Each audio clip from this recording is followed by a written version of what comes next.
𝗭𝗲𝗿𝗁𝗵𝗏. Hey, How are you? I'm good, thanks. How are you? I'm good. Long time. Yeah, for sure. For sure. It's been what I think 6 years the time when we met at Dimensions. Yeah, I had to look up the date actually. 2016. Yeah. Right, September. That's right. Yeah. Look, thanks for taking the time out to come and chat today. I'm super excited to reconnect and also to share a bit about and hear from you your experience with running record labels, and I guess the kind of state of running a label during today's climate and today's music industry, where we are as an electronic music industry today, and I love to hear from your experiences. And before we do that, why don't you tell the listeners a little bit about who you are and the amazing labels that you are running? Okay. So my name is Tobias. I live in Stockholm, Sweden. Been doing that almost all my life. I've had a few times where I lived elsewhere, did other stuff, but I've been involved, I would say, professionally in music for the last 14 years or so. That's when I decided I want to go all in, and I quit my day job, started working with, actually I started DJing first. I've been doing that on the side, but I felt I need to focus 100% on everything.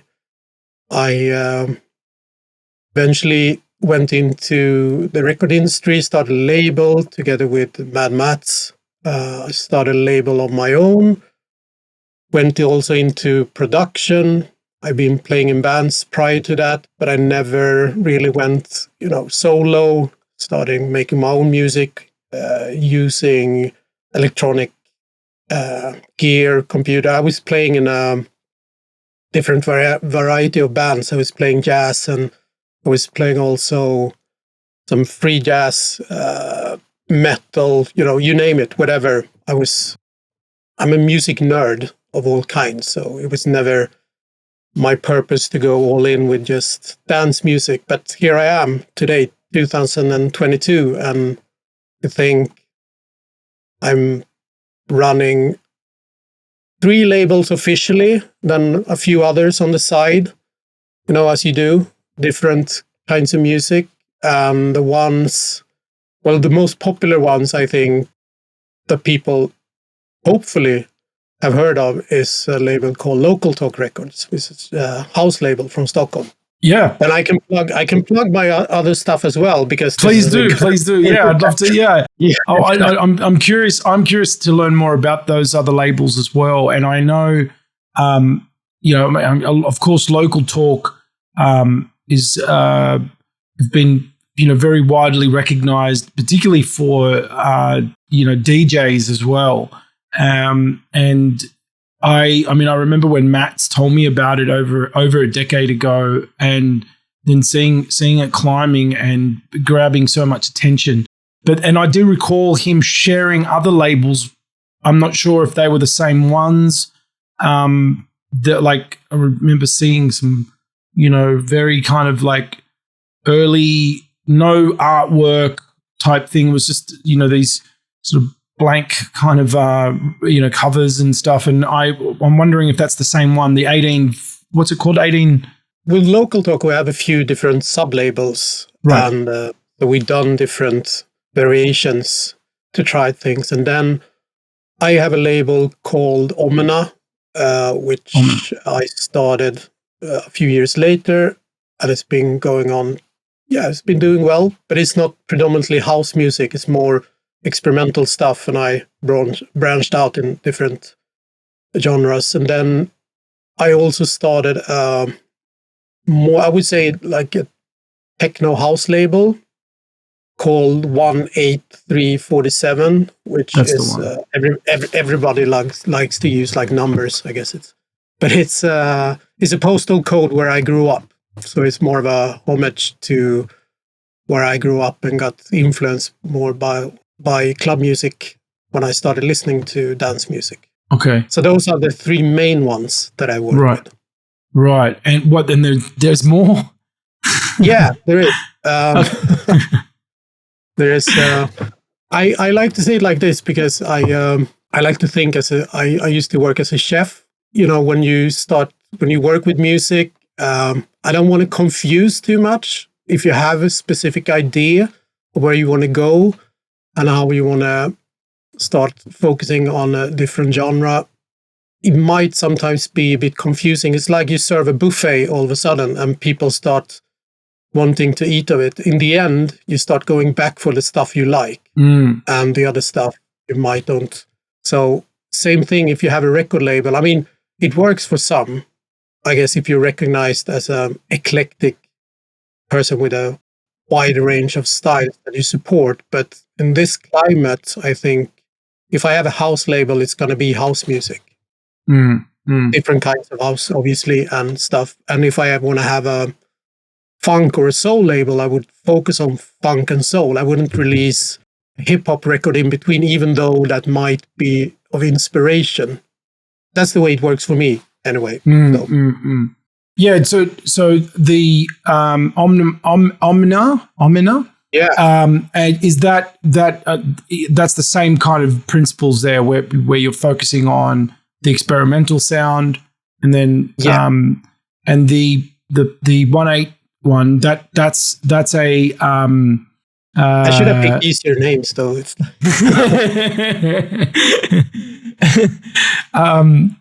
yeah, like maybe 3 numbers. Yeah. So that's more of a techno label. And I remember, I remember Matt saying a very similar thing to me about that, because Raw Fusion was quite eclectic.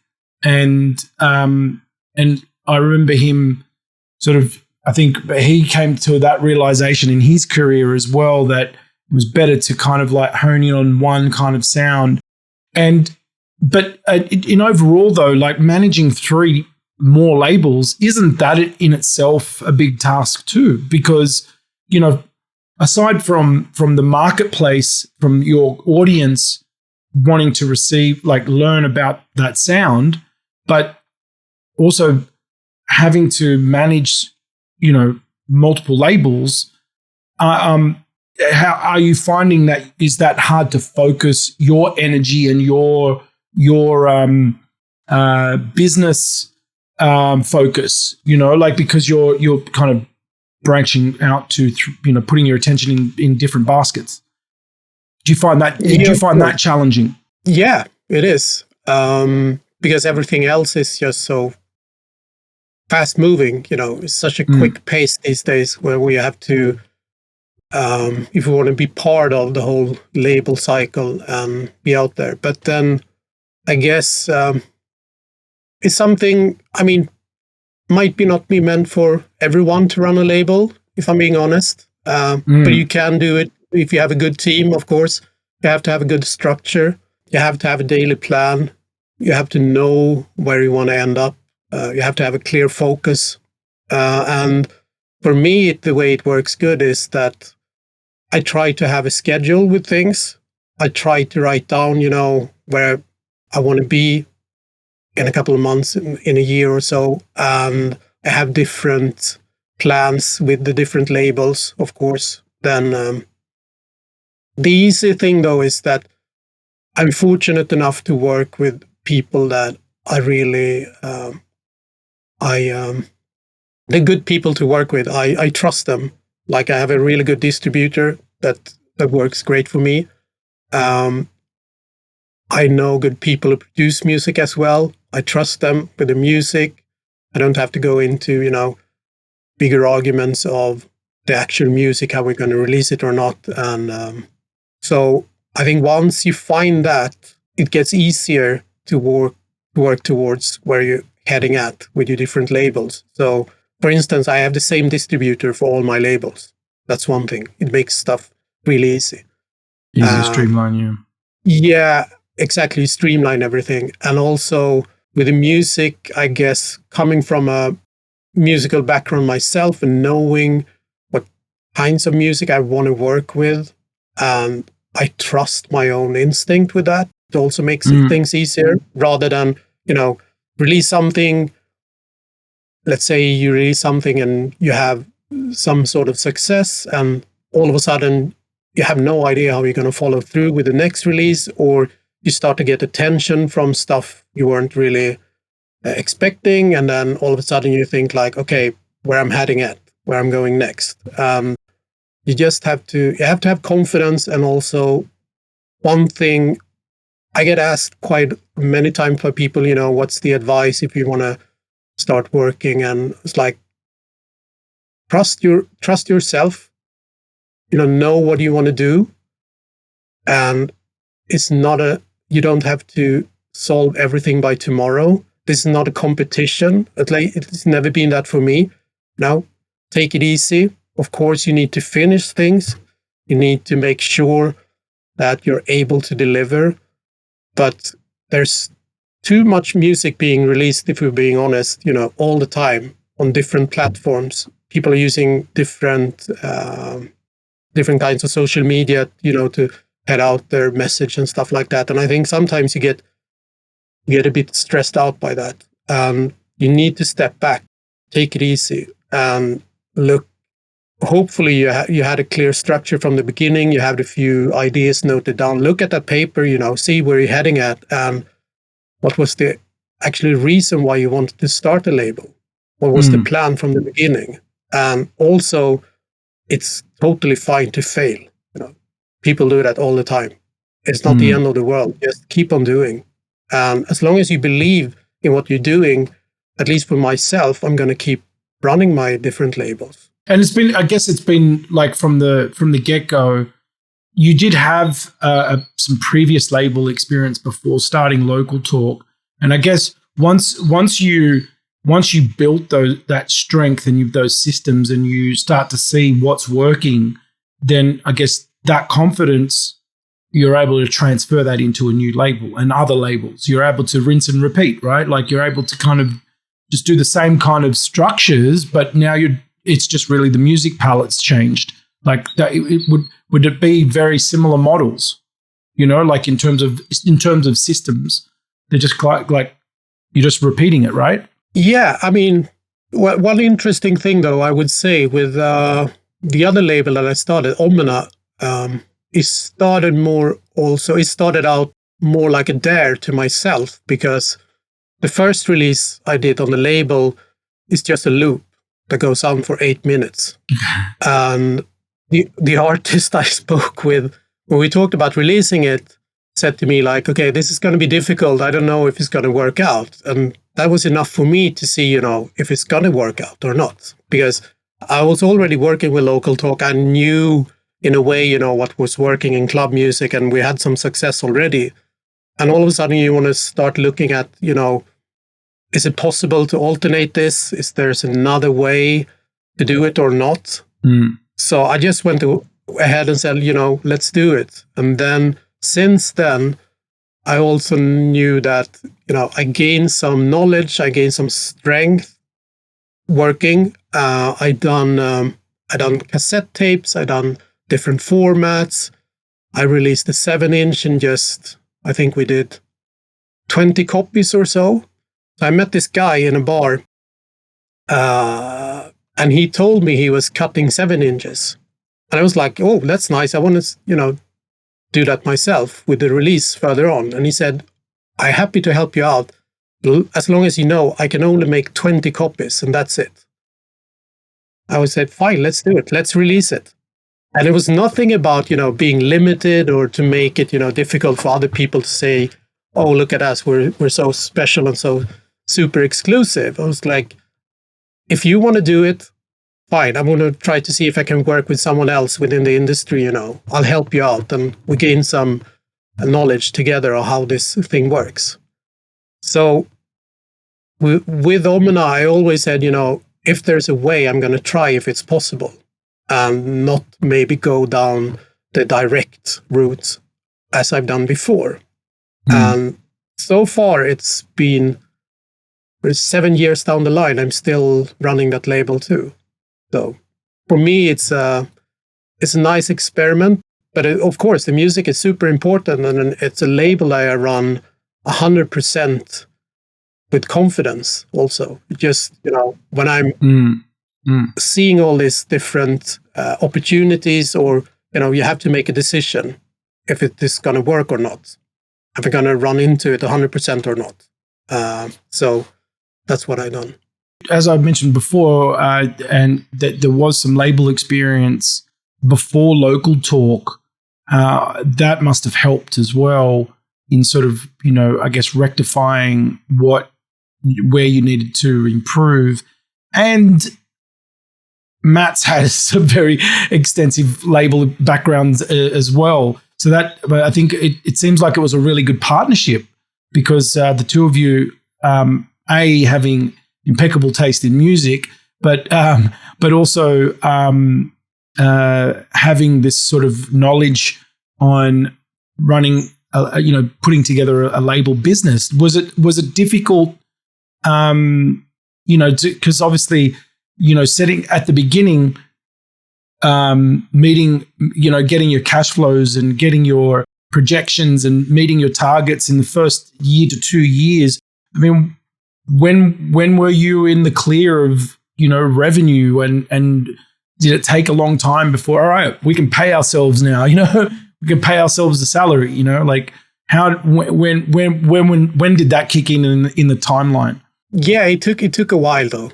I mean, as it did for everyone, and some never experienced that. I would say though that when we started off by having a meeting together, discussing, where we want to go with the label, what was the idea, how are we going to do it, and then we started by getting ourselves an office. Started working on releases. We had a plan. Mats had a really good structure in place. We started working with giving each other different assignments, and we stuck to that, like really stuck to that and worked. I would say we managed to do releases for almost a full year ahead. We started releasing, obviously, during that time, but we laid out all the plans. We had releases for almost a year, when it started rolling for us. And by then we also had started DJing, as Local Talk. We started doing some clubs abroad, traveling. So you were finding other revenue streams from DJing at the same time and before. Yeah, I mean, you have to do that. It's like, You can't just make money by releasing a record and then go on holiday. That's important. And it takes some time also. I think sometimes people, hopefully they know, things take time and they have to grow organically, of course. But also, of course, it's possible to release a song tomorrow with the different, there's different opportunities out there that wasn't offered before. So I can sit down now in my studio, make a track, upload it tomorrow and release it on Friday, hopefully, and I don't have to pay the same amount of money. But when we started, it was a bit different. But also with the knowledge we had, Mats running Raw Fusion prior to that also knew, there's a way that works doing this. You just have to have patience and just don't rush into it. We got some success in the beginning, of course, and we were, I think, when we started the first couple of releases, there was a revival of house music going on, and a lot of people talking about some classic sounds and 90s house and others, and I think we were drawn into that. But if you listen to the music we released, and we said this before, we released all kinds of house music. If you take the first 10 releases on the label, you're gonna hear everything from deep house to vocals to classic to more electronic to dubby stuff to disco influence, and it's been the same ever since. But the stuff that got picked up and was written about, and when we started playing, doing label nights, that was more like the 90s and the classic sound that people wanted to hear. So I think we got labeled in the beginning, good and bad. I mean, but it worked out for us, and then we just kept on going. Yeah, so, well, I take it that was when you came together, there was like, all right, this is a marathon. It's not a sprint. This is a 5-10 year thing that we're going to be committed to, and let it unfold like that. That's what it sounds like. You were both preparing yourselves for that long road ahead. I mean, we had different experience prior to running the label, but it was more also of me wanting to learn more about the different ways to run a label, of course, because I didn't have the same experience as Mats. And then Mats also having a lot of experience, but working with, as you mentioned, the broader styles of music, of course, just coming together.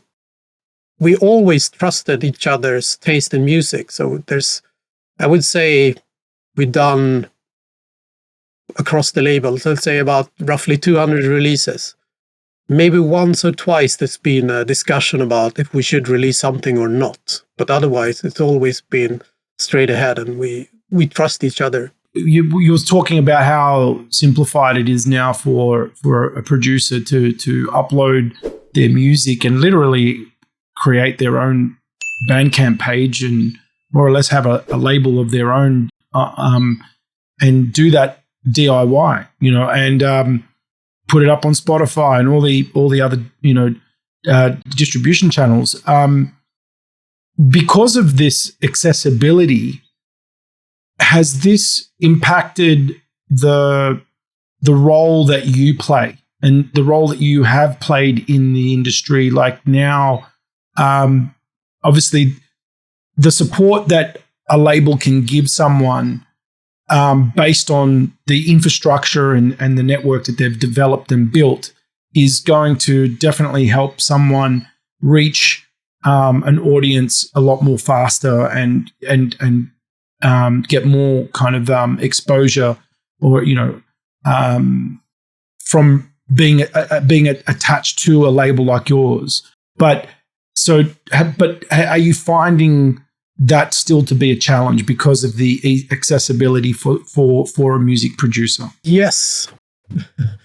yeah, I do. But I've been thinking about this a lot last couple of months or so. It's people need to understand that there's a reason why distributors work the way they do and why you need them. There's a reason why you should, focus on the things you're good at. If you're producing music, you can't do everything by yourself. Some people are lucky and they have success, and then you can listen to an interview with, say, let's say there's an artist that uploaded, they make a track on a Monday, they upload it on Friday, and then it becomes a big success, and some famous artist picks it up the next week, and all of a sudden it's go ahead full steam, and that artist is making all these waves across all social media and stuff. But that's what one artist within millions that keeps creating, But you see all these success stories and people think like, hey, well, if it's that easy, I'm going to do it myself. Or maybe I don't need to. Everyone wants shortcuts, They want to do things the easy way, and they don't actually sometimes focus on what's needed. Or, as I said, there's a way the music industry is built. Of course, there's crooks out there, and you shouldn't trust everyone. But I think for us, our model has always worked. Again, it's because we trust the people we work with. We're going to continue doing what we're good at. And now, I think Bandcamp, for instance, is a good reason to why people have had success, and it's become a good complement where I mean, Bandcamp is built on downloads. It's not a stream store. And there was a while when everything was, a race against, how to make more money using different streaming platforms, and Spotify, for instance. And now you have Bandcamp as a good complement to that doesn't focus on streaming at all. And it's gone back, to more the classic way of dealing with it. It's the artists can be the creators themselves. You can upload it yourself and can distribute it yourself.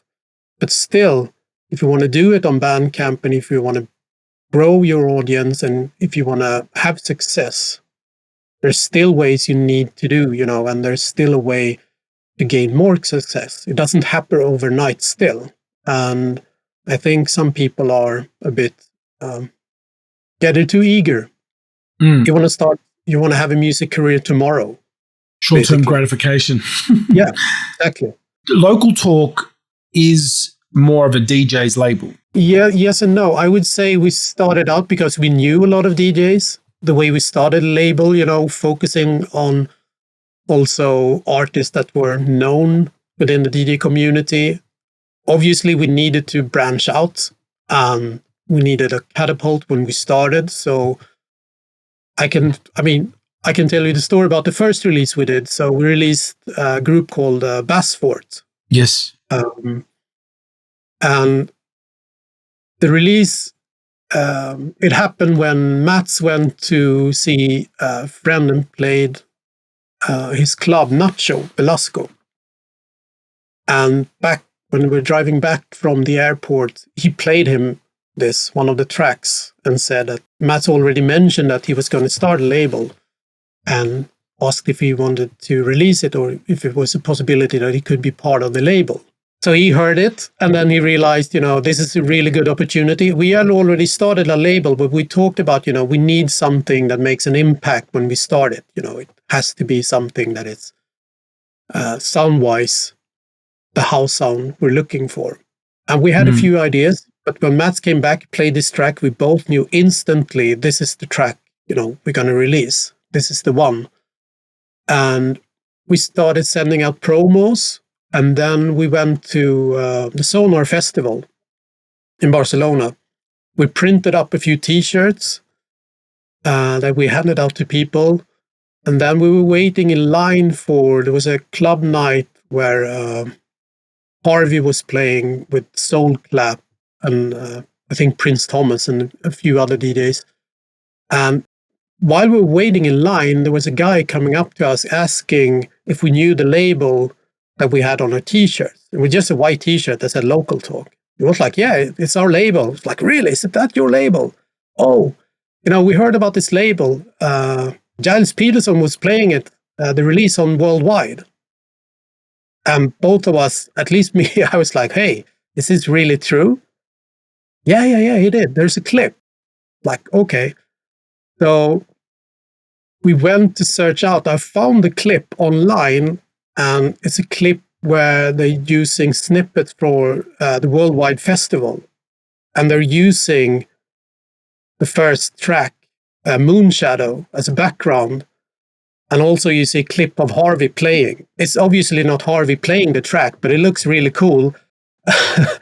And it really, that was all you can ask for in terms of product placement for us. Funnily enough, another person we met at the club in the queue was 𝗭𝗲𝗿𝗁𝗏𝗏𝗏, aka Art of Tones, who later also become a producer for the label, that we got to know really well. And 𝗭𝗲𝗿 is a great guy, of course, but it's funny to see, how it all ends up. Yeah, and I guess you've got to take those steps into and having that faith and that trust and getting out there and just really believing that what you're doing is going to have an impact. And these are the little signs that are a testament to that.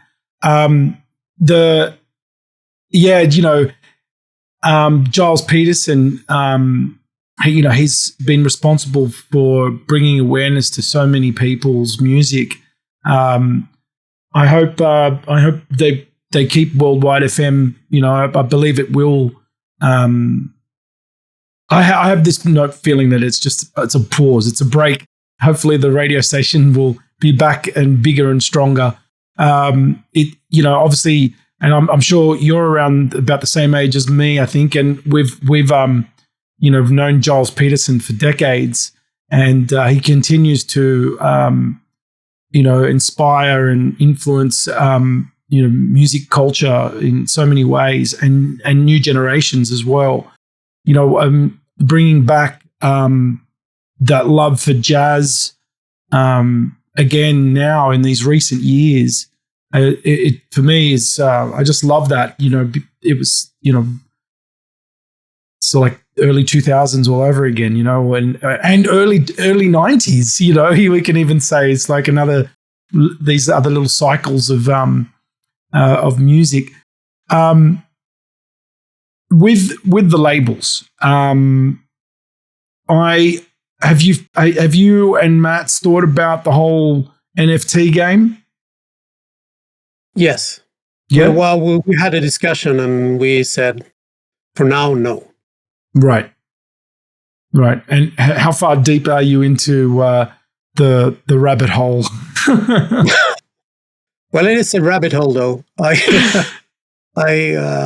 I'm not putting any negative perspective into that. No, of course. Yeah, no. So I looked into it myself, and I've been thinking about it, but it's not for me. I think we're not that kind of creators, maybe. I applaud everyone that's working it and trying to make it work. So you had Mark discussing it, of course, and I mean, he's a genius in all sorts of ways, and he's figured it out. Yeah. But we're gonna continue, doing label the way we think we can manage, and it works for us. And with that, I'm not saying we're not heading there in the future, of course, but not at the moment. You mentioned before about, sort of being such a niche label. The way to create, and for an artist to either wanting to get onto your or get onto Local Talk, or other labels for that matter, or creating their own, because I feel sometimes that, a good way for an artist to make a bit of a splash initially so that people can be aware of who they are is actually having a few runs on the board themselves by creating a bit of an audience that they develop. Do you look for that? Obviously, if a producer drops a demo and you're like, wow, regardless whether there's an audience or not, you'll take a crack at it. But is that something that you also look at? That someone has a bit of a has a little bit of a business acumen. They've already kind of developed their own sort of not only their sound, but have also developed a bit of an audience. Yeah, you do. It wasn't the same thing when we started, like 13 years ago. You started to notice, it's of course part of the music industry and how it works. I would say it's not only labels that do this, of course. It goes back to stores. Stores want to know, if there's going to be able to sell the physical or the actual product, if the artist has a following that will attract something to the store as well. People doing promotion, PR work needs to know that as well. And I would say it's very, very difficult today starting with a label, having an artist that actually says, I don't want to do any promotion, or I'm not interested in doing any promotion. I don't care. That's something you need to discuss and to move further. And yeah, as I said before, it works for some, but again, how many artists do we know today that is virtually unknown, that's still making a success, that haven't been around for a very, very long time? I can't mention that many. Of course, there is within different musical genres, there is a few, but it doesn't happen today as it used to. With saying that, though, people like a bit of secrecy, of course. They want some stuff to be exclusive. I think you can have success today, maybe 1 or 2 releases, if you start something and you start teasing people, but again, as a label, you have to have a plan. And if you're going to do that, you need to figure it out, how I'm going to be able to release this artist that doesn't want to be part of the promotional game or doesn't want to play the game, as you say, that doesn't want to do interviews, you still have to work something out. We tried that. We did a label a few years back where we want to focus on, because we got sent so many demos, so much music. I mean, we still do on a weekly basis. Some of them were really, really good.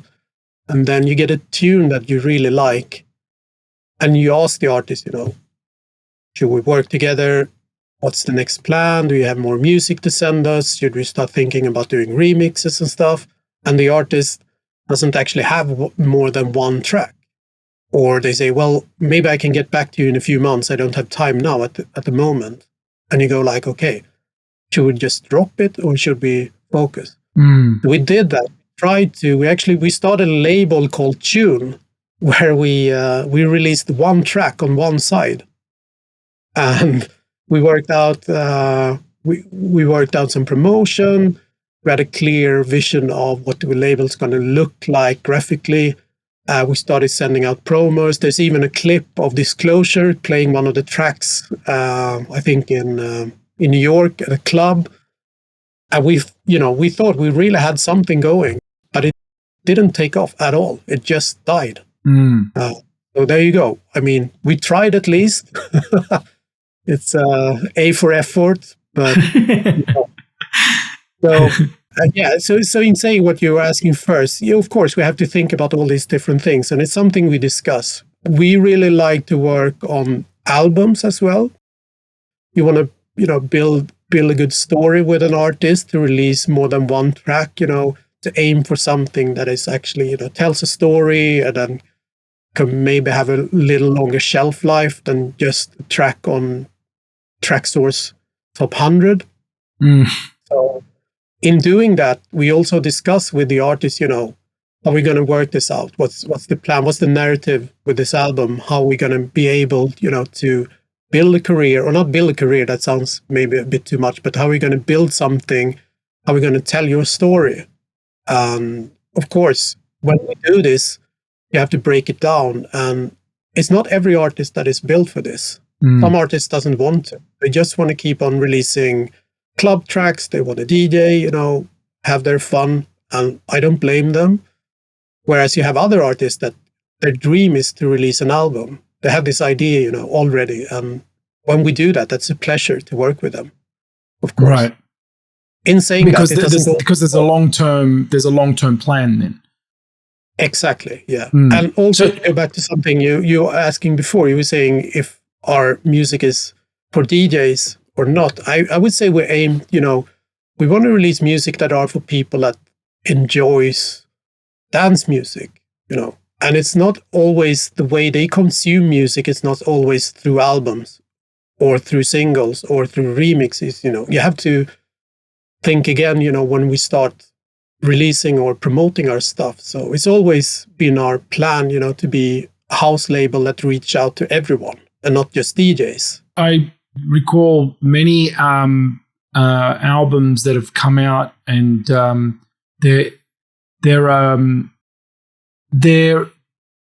a bit more, I guess, more the jazzy side, but they're full-length albums. You can listen to it from start to finish. So it's not, you know what I mean? Like, it's not just that whole kind of, grab a couple of tracks for DJing, but while you can still use those tracks from those albums. But I just found, I was wondering if that was, I guess initially it was, a part of the plan was to sort of cater for DJs, but over time you can sort of pivot and restructure the roadmap, I guess, and develop it.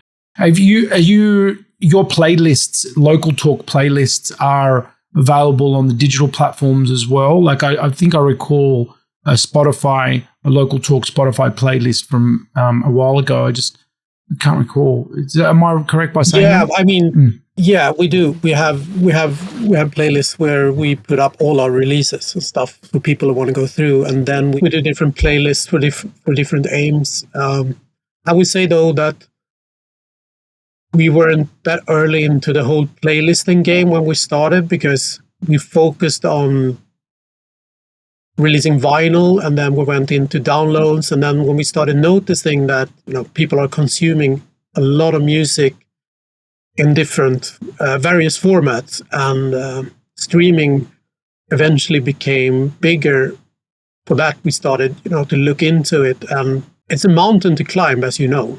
It's to get recognized on different platforms and to get some gains, but we're making it. And I would say also, when you asked if Local Talk is a label for DJs or not, I mean, our biggest revenue income stream today is streaming. It's not vinyl or downloads. Well, 𝗠𝘂𝗹𝗁𝗼, it was an absolute pleasure to catch up with you and get some insight into the labels and what you're up to. That was really interesting, and no doubt will be super helpful for someone looking into that part of the industry. It was very, very awesome. Thank you so much.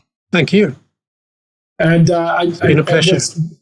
Where can we find out more about what 𝗠𝘂𝗹𝗁𝗼's up to? I know that you're not very active on social media, but where can people hear things about 𝗠𝘂𝗹𝗁𝗼, things about Local Talk? Where's the best places? Obviously, the usual sort of places, but please let the listeners know. We're obviously on Instagram. We're on Bandcamp. We're on the different. I would say hit up at 𝗭𝗲𝗿𝗁𝗼𝗺.se. You're going to find the different platforms to go further. We're on Linktree as Local Talk Records. And I mean, we try to update as often as we can with new informations, both about the labels, and then both me and Mats have our own Instagram accounts, of course. Well, thank you again. Thank you so much for coming on to Electronic Music Live today. Thank you, James.